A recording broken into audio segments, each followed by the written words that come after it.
ரொம்ப கஷ்டப்பட்டேன், ரொம்ப சேர்த்தேன், எல்லாமே பண்ணேன். எனக்கு எந்த பிரயோஜனம் அதனால இல்லை. இப்போ நினைச்சு பார்க்குறேன், கொஞ்சம் அவசரப்பட்டேன், நான் வருத்தப்படுகிறேன்.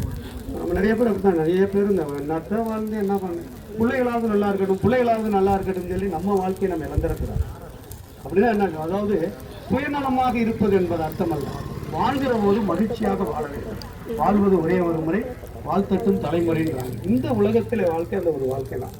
அந்த ஒரு வாழ்க்கையை நான் வந்து வாயை கட்டி வயிற்றை கட்டி அப்படி இப்படின்னு நல்லா சாப்பிட்டு அது வேற மாதிரி போயிடுச்சு. அந்த வாயை கட்டி வயிற்றை கட்டி பண்ணிட்டு நம்ம சேர்த்து வச்சுட்டா அப்புறம் வரவன் காலை கட்டி கையை கட்டி கட்டி போட்டு எடுத்துட்டு போயிட்டு.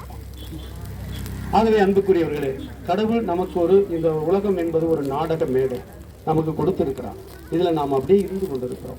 அதில் எனக்கானது என்ன, நான் எவ்வளவு நல்லது செய்யணும், நான் எனக்கு ஒரு திருப்தியான இந்த உலகத்திலே நான் திரும்பி போகும்போது நான் போகத்தான் போகிறேன், அது உறுதியாக தெரிகிறது. ஆனால் அதுவரை நான் நன்றாக நல்ல உள்ளத்தோடு நல்ல எண்ணங்களோடு வாழ இறைவன் நமக்கு கொடுத்திருக்கிற வாய்ப்பு தான் இந்த நவம்பர் 2.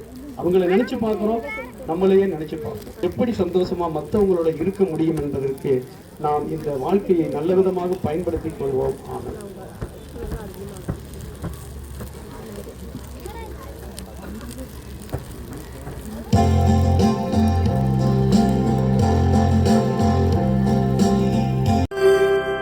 புனித மரியாவே, இறைவனின் தாயே, எங்களுக்காக வேண்டிக் கொள்ளும்.